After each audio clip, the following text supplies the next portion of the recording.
आपला देश बदलतोय, विकासाची नवनवीन शिखरं गाठतो आहे.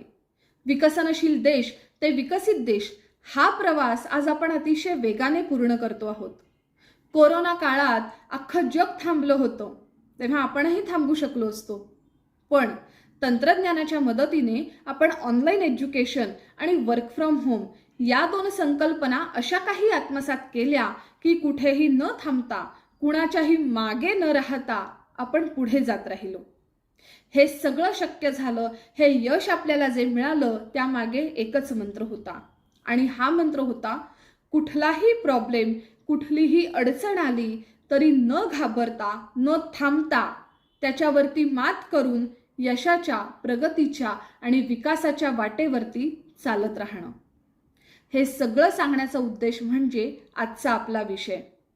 हा एक मंत्र, हा मंत्रच आपलं उद्दिष्ट धरून आज निवडणूक आयोगाने एक नवीन संकल्पना अस्तित्वात आणलेली आहे. ती संकल्पना म्हणजे वोट फ्रॉम होम, घर बसल्या मतदानाचा अधिकार. नमस्कार, मी ॲडव्होकेट मधुरा या यूट्यूब चॅनलवरती तुम्हा सगळ्यांचं स्वागत करते. आज आपण जाणून घेणार आहोत वोट फ्रॉम होम म्हणजेच घर बसल्या मतदानाचा अधिकार म्हणजे काय, हा अधिकार कुणाला लागू होतो आणि हा अधिकार कशा प्रकारे बजावता येऊ शकतो. या सगळ्याची इत्तमभूत माहिती जाणून घेण्यासाठी हा व्हिडिओ शेवटपर्यंत नक्की पहा. यावर्षी आपल्या देशात निवडणुकांचे वारे वाहत आहेत. एप्रिल आणि मे मध्ये लोकसभेच्या निवडणुका होणार आहेत आणि या निमित्तानं विविध बातम्या, विविध कायदे, विविध नियम व अटी आपल्याला ऐकायला आणि पाहायला मिळतात. यातलीच ही एक सुविधा आहे, वोट फ्रॉम होम. आता याच्याबद्दल जर का जाणून घ्यायचं तर थोडंसं विस्तृतपणे आपण मतदारांविषयी जाणून घेऊयात. मतदान म्हटलं की मतदार आले आणि मतदार म्हटले की वेगवेगळ्या प्रकारचे मतदार आले. आपल्या भारत देशात सर्वसाधारणपणे 3 प्रकारचे मतदार आहेत. पहिला प्रकार म्हणजे ज्यांना मतदान करायची इच्छा आहे आणि ते मतदान केंद्रावर जाऊन मतदान करतात.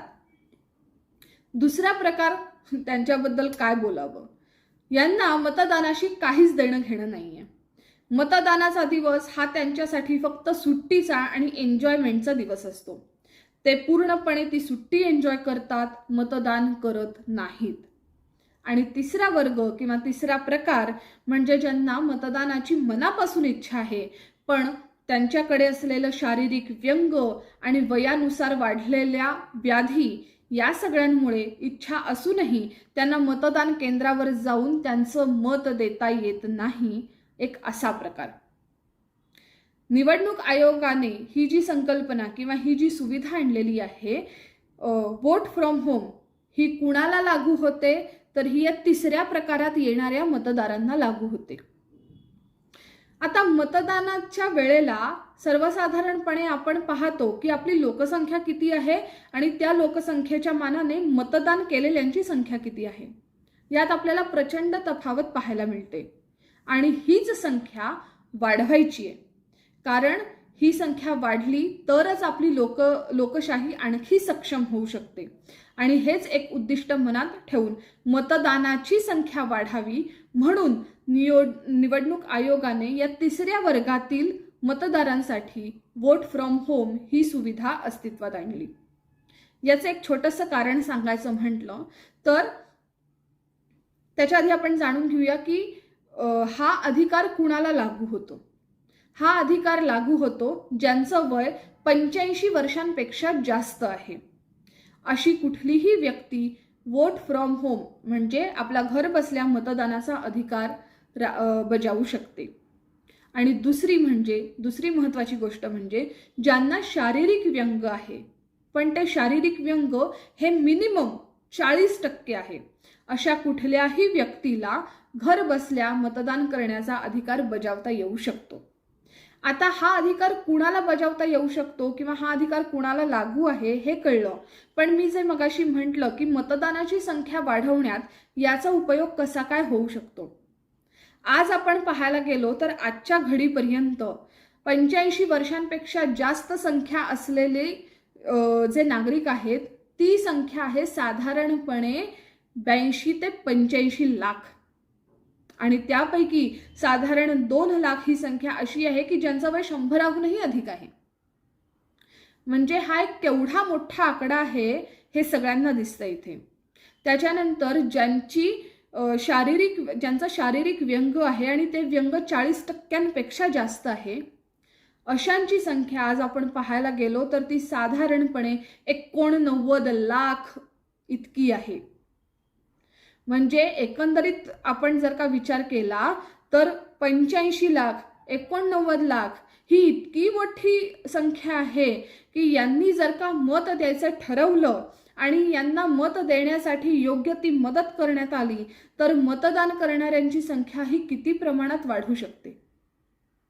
आणि हेच उद्दिष्ट आहे वोट फ्रॉम होम या एका सुविधेचं, या एका संकल्पनेचं. तर आता हे वोट कशा पद्धतीने करता येऊ शकतं, त्याच्यासाठी मुळात साधारण लोकांना, म्हणजे जे 85 वर्षांपेक्षा मोठे असे ज्येष्ठ नागरिक आहेत आणि 40% अधिक व्यंग असलेले, शारीरिक व्यंग असलेले लोक आहेत, त्यांना 12D हा एक फॉर्म भरून यंत्रणेकडे सबमिट करावा लागतो. मग त्या फॉर्ममध्ये आपले पर्सनल डिटेल्स, आपला राहायचा पत्ता, आपलं वय हे सगळं, त्याचसोबत आपलं वोटर ID, आपला आधार कार्ड, ज्यांना शारीरिक व्यंग आहे त्यांनी 40% जास्त शारीरिक व्यंग आहे हे दर्शवणारं डिसेबिलिटी सर्टिफिकेट हे सगळं जोडून तो फॉर्म भरता येऊ शकतो.